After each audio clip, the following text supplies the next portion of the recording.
welcome to Experts Corner. This is Maheen Jafri. Tonight we'll be taking a look at the latest developments which has happened in the United Nations Security Council meeting, where Denmark has raised concerns about TTP being a terrorist organization and also pose serious threat to Central Asia and South Asia, and it is also being supported openly by the Afghan Taliban. Not just that, it also pointed out that they carried out attacks in Pakistan which resulted in mass casualties. Pakistan's Deputy Permanent Representative highlighted Pakistan's efforts on counter-terrorism, and it also highlighted the fact that Pakistan lost 80,000 lives and billions of dollars in economy. Now, we also know that the recent attack on Pakistan has also the footprints of Afghanistan and India. We'd be taking a deeper look into the statement coming out from the Denmark on how the international community is responding to this statement, and what would be the effect on Pakistan's security and diplomacy when it comes to peace-building efforts with Afghanistan. The second story would be about information warfare. Zahid Gishkori, a reputable journalist, has reported that Indian media, Indian anchors, Indian social media influencers have deleted more than 1 million tweets which were spreading misinformation about Pakistan and India. Of course, 200K plus accounts have been blocked as well, and their known journalist Barkha Dutt has also deleted 3 controversial tweets. Now, how such things can really manipulate the public's opinion, we'll go deeper into that. But before introducing our guest, the important thing is that we take a listen to what actually Deputy Permanent Representative of Denmark said at the United Nations Security Council meeting, where this was a point of clarity that TTP is a threat to not only Central Asia but South Asia as well. Let's take a listen. The TTP, with its approximately 6,000 fighters, is another serious threat emanating from the region, receiving both logistical and substantial support from the de facto authorities. The TTP has conducted numerous high-profile attacks in Pakistan from Afghan soil, some of which incurred mass casualties. And to talk more about this and to have further analysis, we've been joined by our analyst, Mr. Jawad Tehami in studio, Barrister Fatima Shaheen on Zoom. We'll be taking a look more about this, whatever has happened in the United Nations Security Council. Jawad Tehami, starting from you, how do you look at Denmark now highlighting the role of TTP and involved in terrorist activities in Central and South Asia?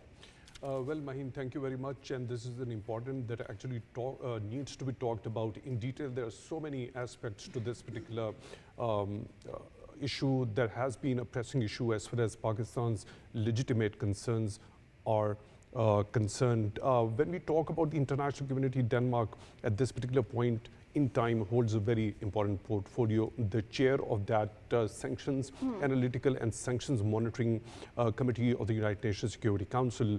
In that particular capacity, this particular statement holds quite a ground. It also vindicates Pakistan from its long-held stance that since August 2021, the Kabul takeover by the Afghan Taliban, there has been connivance, acquiescence, active acquiescence, in fact, between the Afghan Taliban and Band Tehrik-e-Taliban Pakistan, which is, of course, Fitna al-Khawarij. Now, back-to-back reports in our earlier programs, you've also talked about such reports coming from such committees from the United Nations Security Council. A lot of briefings on this particular front have already happened, only indicating that there has been a strong support, not only in terms of logistics, but also in terms of other, letting the Band Tehrik-e-Taliban Pakistan to navigate through the territory of Afghanistan with freedom. And the kind of heinous attacks they've been perpetrating against Pakistan with impunity. So this particular issue has once again been highlighted at such an important forum. It means that on the diplomatic front, these things which the Pakistan had been making, the international community overall has been sensitized with the major concerns of Pakistan, and also Denmark, being the chair of the said committee, brought this particular statement in front of the world community. The point at this particular moment that actually should be of concern. Back-to-back reports keep coming in, but rather we have to see any sort of a concrete and a decisive action when it comes to the mandate of the United Nations Security Council. Of course, in our earlier programs, we've talked about the kind of right Pakistan reserves in order to retaliate to this cross-border terrorism. You raised a very good point, Jawad, and exactly this would be our next question to be asked from Barrister Fatima Shaheen. Barrister Fatima Shaheen, we are seeing the reports back-to-back coming. They are issued at United Nations Security Council, yet we see no implementation. What is the responsibility of United Nations Security Council when it comes to implementation, because the mandate lies with them?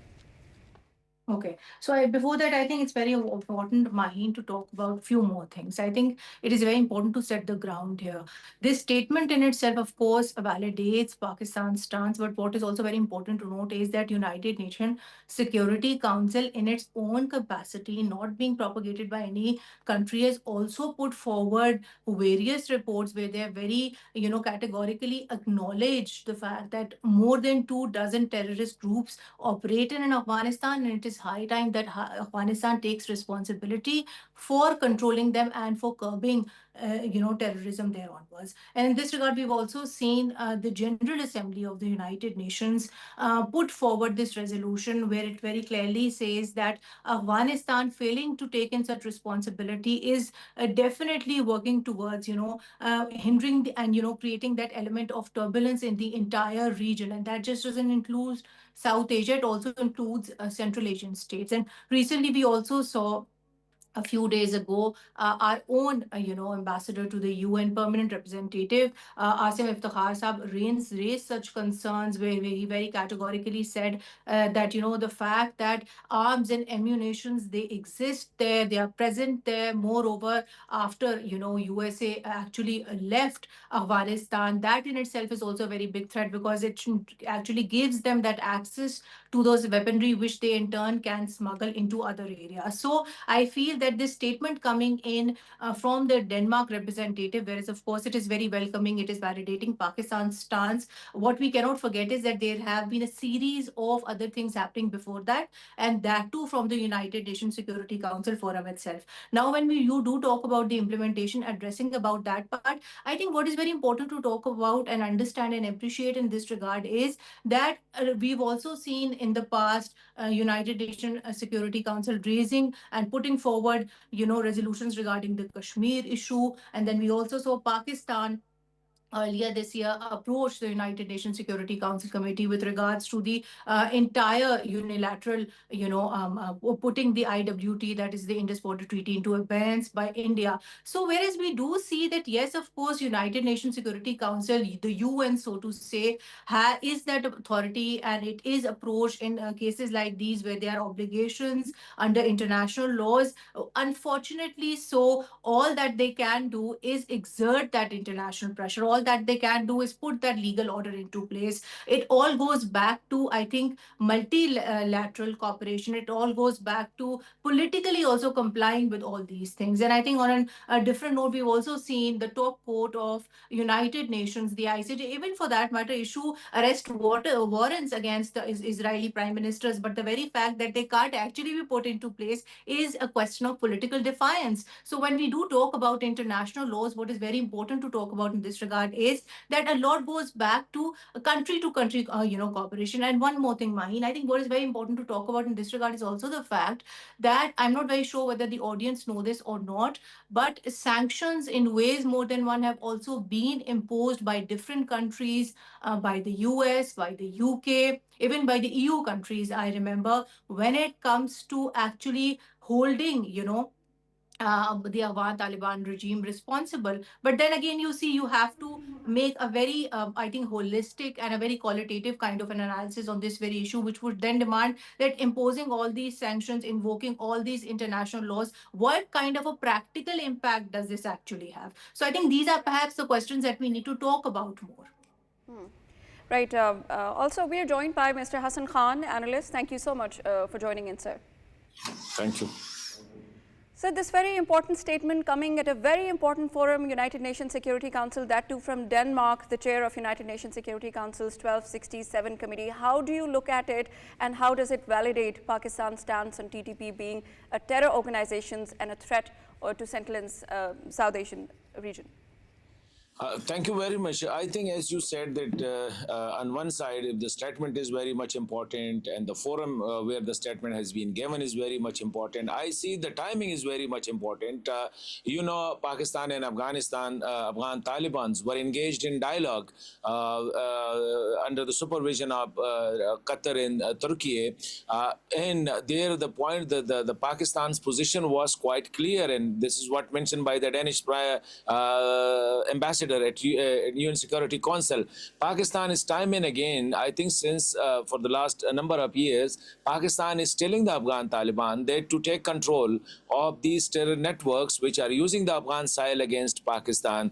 And Pakistan has given at a number of times, every time when there is an attack, shared evidence with the Afghan, the Taliban authorities. But unfortunately, they are not. They are always in a mood of denial.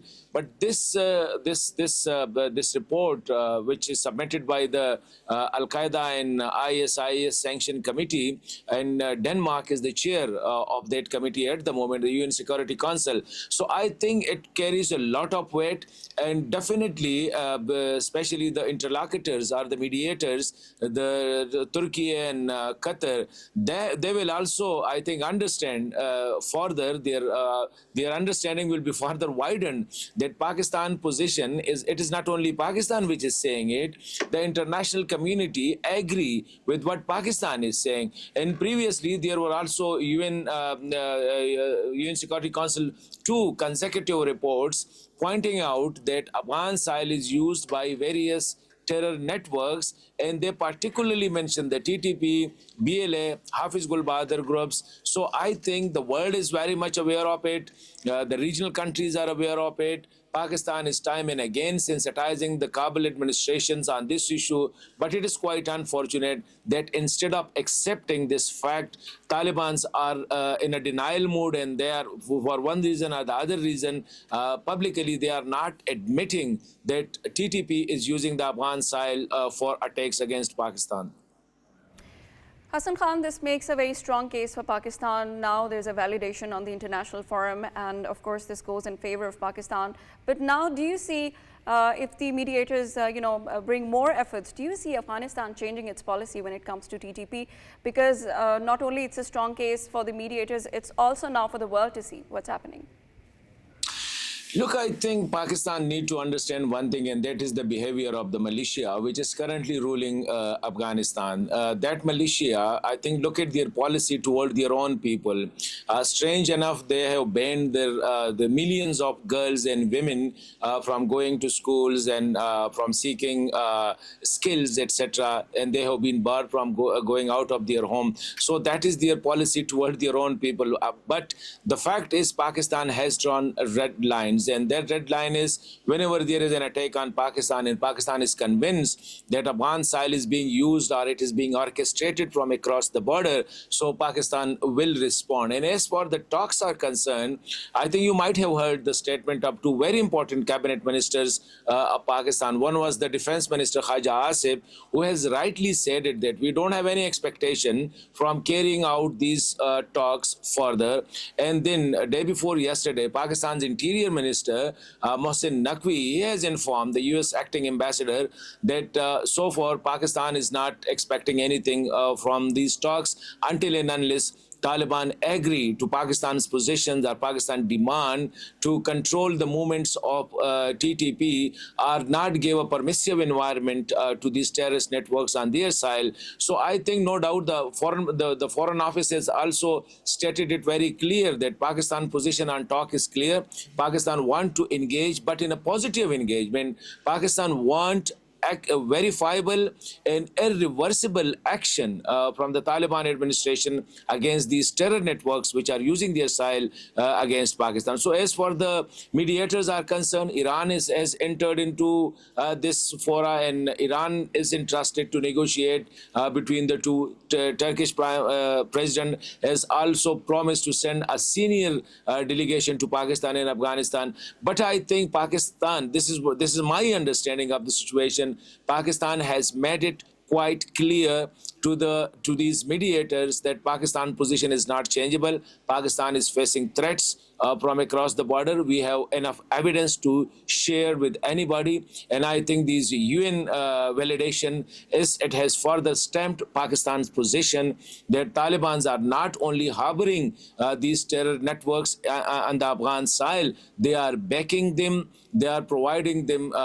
facilities like renting houses, like financial assistance, etc. So I don't believe that Pakistan will further enter into any sort of dialogue with the Afghan Taliban until and unless they agree that they will take action against these terror organizations which are using their soil, at least avoid, at least deny them a permissive environment where they can carry out guns in public, where they can they can have training facilities, where they are renting houses in the posh areas of the cities, etc. So that is Pakistan's position, and I am not sure that Pakistan will further go into any sort of negotiation until and unless Pakistan gets assurance from the Taliban regime that they will agree to stopping these terror networks using the TTP.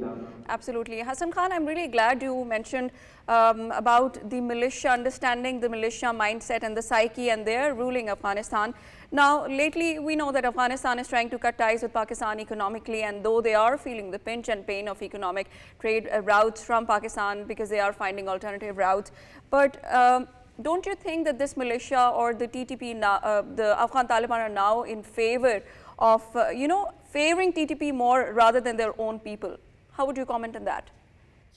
I think this is not the first time that this militia is behaving in this way. You know, in 2001 or in their first terms, they take position on Al-Qaeda, which the world was demanding that Al-Qaeda terrorists were inside Afghanistan, and they were just asking the then Taliban regime, the Amarat, the Taliban 1.0, asking them to either send them to their own home countries or hand them over to the countries who are where they were involved in terrorist activities, and they take a position on it. And Afghanistan was pushed into a 20 years of war, where I think all sort of arsenals, killing machines were used against the people of Afghanistan. Even mother of all bombs were used. This is the first time that Afghan soil was bombed by a mother of all bomb. So this time, I'm pretty sure that Taliban are not a changed body. They are the same people. They are the same ideology.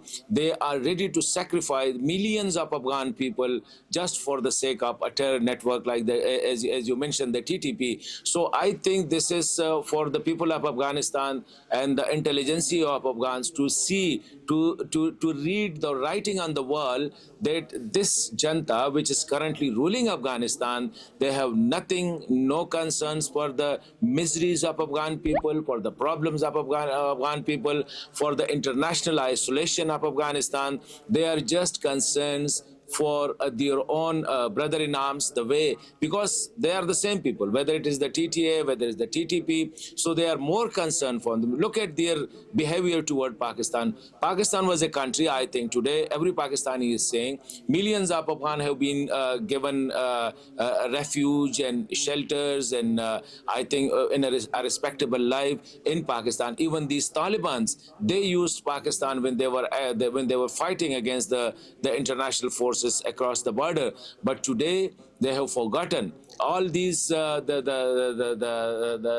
goods Pakistan and the people of Pakistan have done to them, and they are taking a position on a terror network, and they are ditching Pakistan. And I think it's going to be very much, I think, for the people of Afghanistan, the way they are ruling them. I don't think so that they will be further tolerated by their own peoples. Definitely the international community has totally isolated them. The regional countries are no more in a position to play ball with them. So everybody is waiting what will be the response of the people of Afghanistan, and they are waiting for the day. And definitely everybody is reading it that Afghan Talibans are no more, I think, will be tolerated by their own people. So I will not be surprised if there is an uprising against them. I will not be surprised when they will be again, the people will make them run to what Khwaja Asif Saab said, to the mountains of Afghanistan. Hassan Khan, I'm glad you mentioned another point. We know that Denmark has given an overview of the terrorist organizations that are now spreading regionally across the globe, and you also mentioned about Al-Qaeda. And Denmark has clearly mentioned that Al-Qaeda central leadership seems weak, it seems fragmented, and we all know that Pakistan has had a hand in that. Now, do you think the international community would now realize Pakistan's efforts, the counter-terrorism efforts that Pakistan has done so far? For years, we have lost so much. I think international community have a number of time expressed their mind, recognizing Pakistan's, I think, contribution, especially elimination of the terror network, particularly Al-Qaeda. And but currently, you know, the UN is also very much concerned about the growing, the terror, the new terror landscape inside Afghanistan, and that is, you know, ISIS and especially the ISK. It is growing as a big threat for the regional countries and beyond. And you know, this TTP, which has almost 6,000 fighters, and I think this is the largest terror networks on the Afghan side, and it is not only posing threat to Pakistan, but I think at large it will be a threat to the regional countries. So now I think the international community need to put their efforts together. So far, we are only seeing the statements coming out from various capitals. However, I think it's the time to put our efforts, practical efforts together, because otherwise, look at the way who is finding India is now going to be a friend of Taliban. In this entire region, nobody is playing ball with India. Sri Lanka, Bangladesh, Nepal, China, Pakistan, in the entire region, they are isolated. But they have joined hands with a group which is posing a threat not only to the Central Asia, but to the entire South Asia. Where is AQIS located? Al-Qaeda subcontinent, it is located. Its training centers are inside Afghanistan. So I think the regional countries and the international community also need to realize India that at the moment when the whole world is pushing Afghan Taliban to act against these terror networks which are using the Afghan soil, at the moment they are extending a helping hands to that militia. So I think the international community and especially the regional countries must be cognizant of the Indian overtures toward Kabul at this moment also. Hassan Khan, that is exposing India a lot more than, you know, just the point that you mentioned. Now, my point is, you talked about spillover effect. The civil war, if it happens, suppose, how would Pakistan face that? What kind of options do you think Pakistan have? Because we are talking at one end about India and at the other, if you know, such things happen, because we are not anticipating any kind of intellect or any kind of basic common sense from this Taliban regime. Look, I think it is the fear of that spillover effect, especially the fear of more refugees if there is an internal conflict inside Afghanistan, if there is a type of a revolution against the people, rise up against Taliban. So definitely Pakistan is the first destination for the Afghans from north to south, from east to west. So I think that's the reason that Pakistan is still tolerating the Afghan regime. Pakistan is still a country, so far they have not taken any action against the Afghan Taliban. Afghan Taliban are still enjoying all the facilities from Pakistan. Pakistan has not even given a statement against the regime. That's the reason, because Pakistan don't want to rock the boat in Kabul, but they are trying to convince the Afghan Taliban to change their policy, make Afghanistan a living, a peaceful, a stable land for the Afghan, and a country which can be no threat to any regional country. But I think the writing on the wall is that people will hardly further tolerate the way they are being governed by this militia.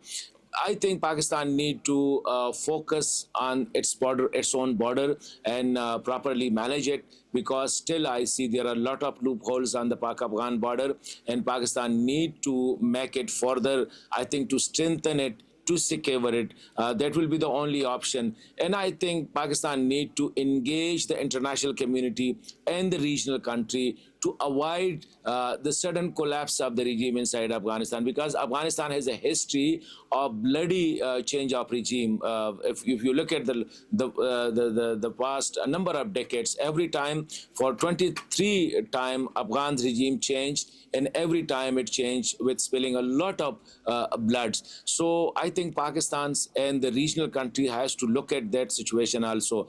How to avoid it, that is a big challenge, because it is, to me, it is writing on the wall. Right. Thank you very much, Hassan Khan, analyst, for joining us and letting us know your views on this important matter, where Denmark has clearly pointed out TTP as a threat in the Central Asian region. Now, Barrister Fatima Shaheen, you mentioned a point earlier regarding the cooperation country to country and also coming to the implementation of United Nations Security Council. If you'd like to add up some points in that. Yes.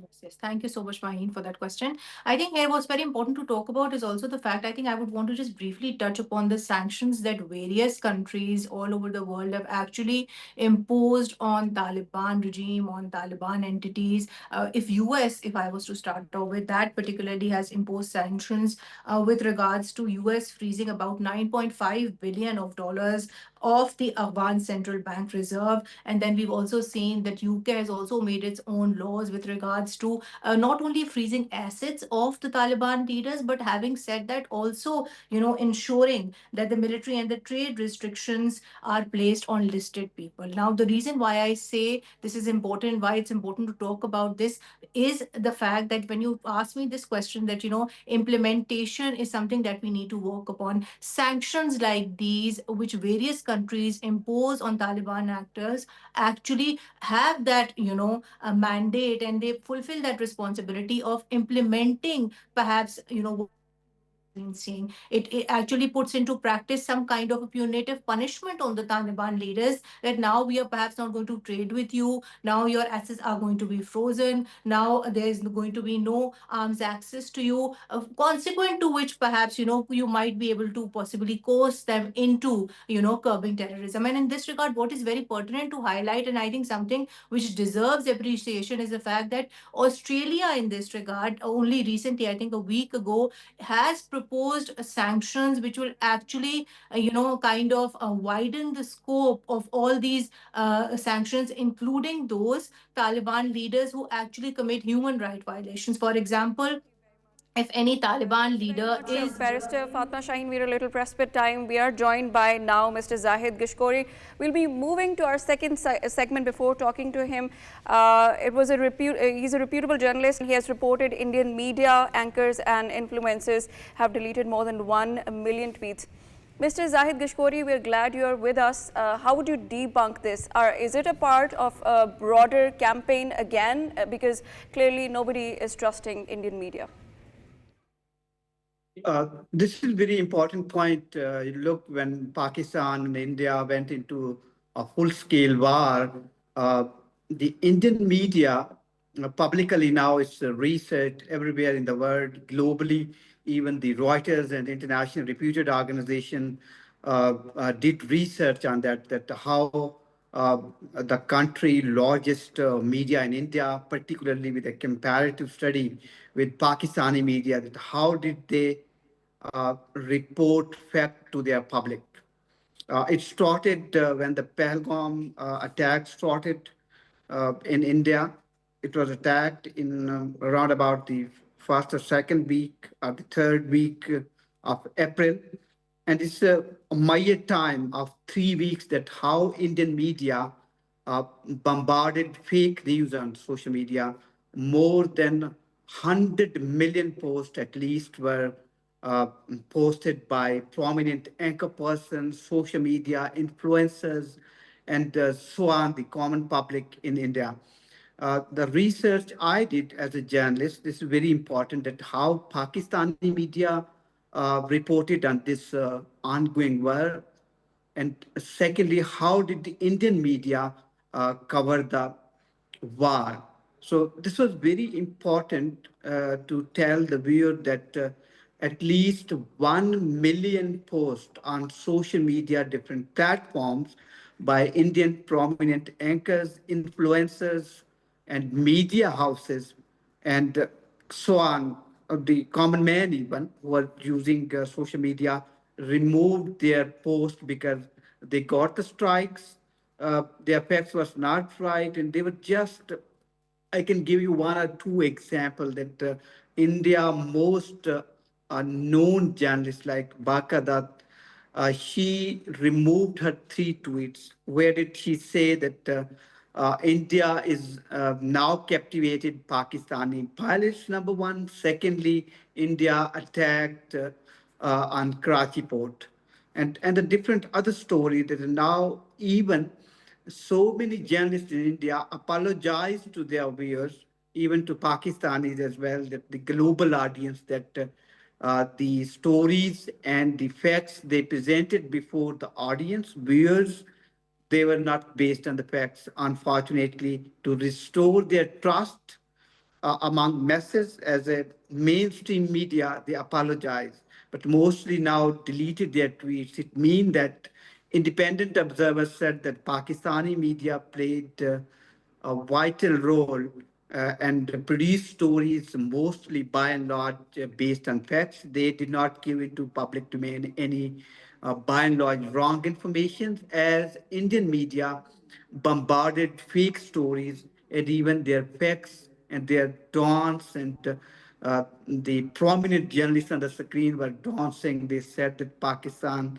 was attacked by India. Indian military entered into Pakistan territory. Lahore was attacked.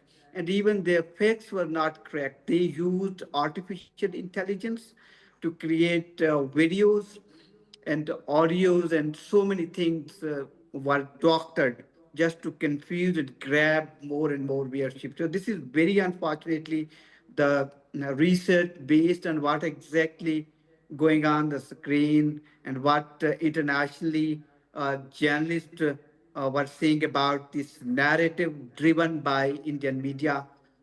Just to I apologize, just to mislead their public. And 95% Indian masses lost their confidence and trust what exactly Indian media were reporting. So these were the facts I just wanted to share with you. Please go ahead with any other question. Zahid Gishkori, an important question. Now, we know that these narratives kind of shape public's opinions and their perspectives, but what kind of harm would it bring to this entire region? It is two nuclear-armed neighbors, and if the information is already consumed by public, if it has already shaped the public's opinion, and then now, Indian media deleting those tweets, what does it signify, and where does it place it in the discourse, international discourse of media?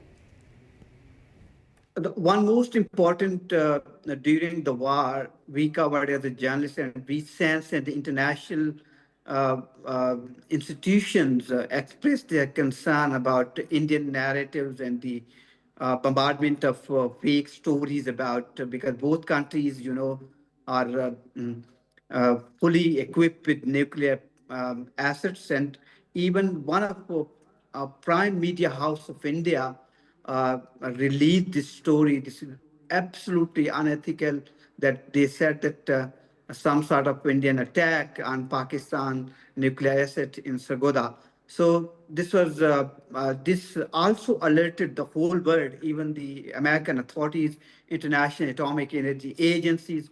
They promptly responded to this fake news that anything did not happen over there. So please make sure that this is quite dangerous because it created chaos among masses, almost 2 billion people in the region. So it was quite a worrying sign that how media was misleading almost 2 billion people by Indian media. I'm talking about this. And the secondly, that now they realize this, that because they did not get the response from public after reporting misleading facts. This was the reason that they started removing their tweets and posts and stories and videos from YouTube. And YouTube also put alert on hundreds of influencers in India, even on prominent anchor persons who just deleted and removed their tweets and posts from their social media platforms. even the permanent There's journalists. an important question. You're talking about these platforms. Don't you think there should be accountability on such platforms? Like they should ensure accountability, not just that, they should also prevent the misuse of these accounts. I think because, it's a huge traffic on social media. Millions of tweets were being posted from both countries' sides. So it's almost next to impossible to control. It's not possible. Even the worrying sign in the most I think the dejected form, which I want to highlight and point out that as a journalist, we are responsible. It doesn't matter that either we work in India or in Pakistan, anywhere in the world, that journalists have no boundaries. It's their responsibility to bring information into public domain. They are supposed to get it verified first because people expect accuracy from us. When journalists start doing this, it's problematic. And that's what, by and large, Indian prominent journalists did. And this is a problem. And it's not possible to control the information on social media.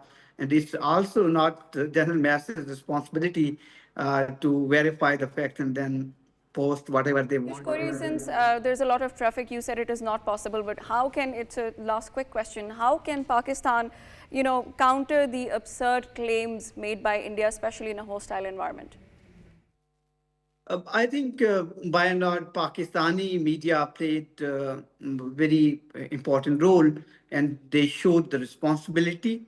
And this is the only reason that international media buy Pakistani media stories.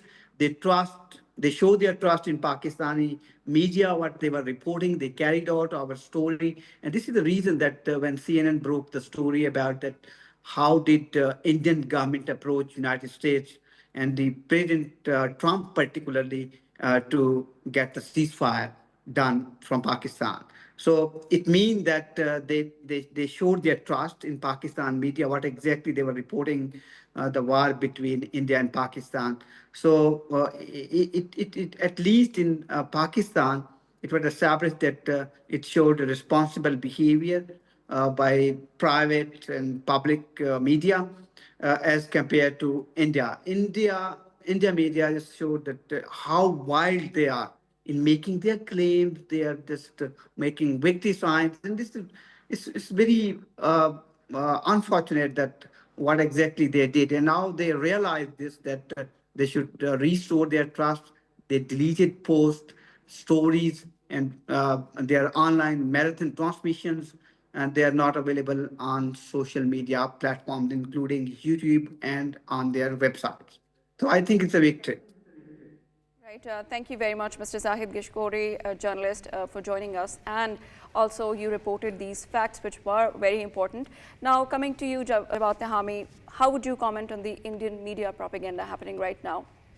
Okay, so this propaganda is not new. In fact, it started back in 2000. Since 2005, Indian media has been resorting to the fake news, false propaganda against Pakistan, to malign Pakistan, not only Pakistan, but also another regional country, China, to malign both of these countries internationally to get that very leverage at the United Nations and the European Union as well. If you remember exactly, EU Disinfo Lab, which is an independent Brussels-based organization, it came up with back-to-back reports pointing to it actually busted the disinformation campaign on the part of Indians. Now, there were a number of fake think tanks, the media outlets, the social media accounts, and also the internet domains which were actually used for this particular sinister design on the part of Indians. And this particular propaganda has increased manifold since Bharatiya Janata Party came into power back in 2014. So this is a sinister disinformation campaign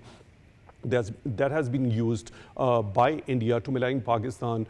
And also that particular EU Disinfo Lab in its reports also talks about certain members of the European Parliament which were also told by the Indian authorities, and they were given tours so that they could also make anti-Pakistan remarks. That is what exactly the EU Disinfo Lab talks about. Also, coming to that very particular term which has been coined by one of the Indian journalists, Ravish Kumar, regarding Godi media, which rhymes to the name of Indian Prime Minister Narendra Modi. Godi media, because it shows that a media which is like a lap dog sitting in the lap of the Prime Minister of India. And now, over here, there is a very important thing that needs to be mentioned. How does this particular entire ecosystem of fake news, the disinformation campaign, actually works when it comes to the state being involved in itself is concerned? American scholar Noam Chomsky, in one of his books, talks about how this particular dynamics actually operates. Firstly, this media is actually owned by the corporate interests, and also it is dependent on the advertisements. Then there is a selective access given to certain media houses or the anchors which actually relay the very message of the concerned government, and also those who don't do that, they're not given the access, right? So their advertisements are also withheld. So that is a tool how the government actually manufactures consent in order to get that very understanding or shape that public opinion of the masses at large. And fourthly, when it comes to that blind media, which is dependent on that very incentives by the government of the day, they start attacking all those media which are not compliant to whatever the narrative the government is trying to shape at that particular point in time. And that particular blind media goes on attacking and goes on a rampage regarding the other media which is sitting on the other side of that particular line.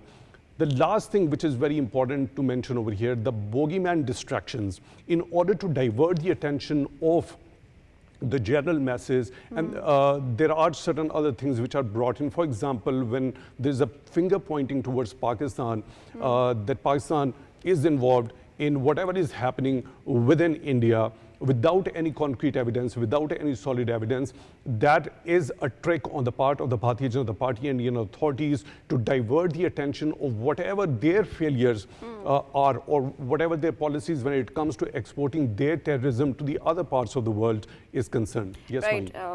Your point well taken. Barrister Fatima Shaheen, if you'd like to add some comment, and also if you want to incorporate some legal aspect to it. Thank you, Maheen. I think I would agree with a lot of things that Tehami Saab and the speakers before me actually said. I think they've said most of what I wanted to say. But I think what is very important to talk about in this context is the fact that there needs to be accountability. And accountability, I would agree, with the speaker who spoke before Tehami Saab, is something which would then come from within. This is at the end of the day a matter of personal ethics. Of course, we can't go, behind every person who is actually using all this misinformation, disinformation, so as to promote their narrative. So I think number one, it is something which will go back to that person's own subjective decision of exercising their own personal ethics. Number two, I think here what we must appreciate in this regard, Maheen, is the fact that even if you look back at the India and the Pakistan conflict that happened in May, the 4-day conflict, there we saw that, young people, Gen Z, how intelligently they actually used online spaces so as to counter propaganda. And that in itself, I feel, is something that should be continued. It should just not be a one-off effort which you put forward in times of war. That is something that needs to continue in times of peace as well. So I think we should use the power of Pakistani youth when it comes to dismantling narratives, when it comes to promoting our Pakistani narrative. And that is something that I think that they are very intelligently doing, and they must keep continue doing, because you must be remembering that, back at that time, they used all these memes and they used all this humor so as to counter the Indian narrative. So I think things like these, and then of course strengthening our media institutions, then also talking more about media literacy, that is extremely, extremely important, because these are things which we are here to remain. And I think in light of the recent incidents that we have seen, especially the US Congress report actually very publicly and internationally acknowledging Pakistan's win over India, I do foresee that more of such issues and more of such problems would be coming from the Indian side. So I think the responsibility at some level also lies on us, so as to make sure that we also use the internet in a more intelligent and, of course, in a more educated way. Thank you. Absolutely, Barrister Fatma, this is a point well raised. Jawad Tehami, you would also agree to the fact that Gen Z really, played with that. There was a meme fest on the social media, and they were like, it was a sight to watch. Now, Jawad, what do you think should be the role of journalists like Mr. Zahid Gishkori and the media houses or the media organizations when it comes to, seriously fighting back and give a response to India as well, of course, on the basis of fact checks? Well, actually, the kind of pace at which the information is flowing owing to the advanced means of communication. Hence, we saw that very term also used by top officials, the fifth generation warfare. It pertains to the advanced means of communication, and those means of communication are being used by the younger generations. And now what fifth generation warfare actually does is, it actually diffuses that very boundary between what is truth and what is falsehood. So here comes that very important term that was used by Barrister Fatima also, the media literacy. What sort of content a certain individual is consuming, that is of utmost importance. And regarding that, there has to be awareness. Now, not only when it comes to the responsibility of the media, the mainstream media channels, whether it be in form of print, whether it be in the form of conventional broadcast media or the digital platforms, they need to actually inculcate that very media literacy, that what you are consuming and what are those methods through which you can actually verify which sort of content is based on truth, facts, and which is based on false propaganda. Secondly, it happens to be the responsibility of the educational institutions as well. At the same time, we see this particular advanced means of communication is being used by the younger generation right from the very formative years. So I think there has to be a holistic policy when it comes to the government of the day, the policy makers as well, that they should actually introduce some sort of courses right at the outset in educational curriculum, that the media literacy is talked about, that is inculcated among the newer generations. Also when it comes to the educational institutions, not only when it comes to the policy makers, to add those subjects or any sort of topics related to how to use it correctly or rightly. There happens to be the responsibility on the shoulders of the educational institutions. They should actually conduct and organize workshops and special sessions for the younger generation in order to make them more aware that how to use it correctly.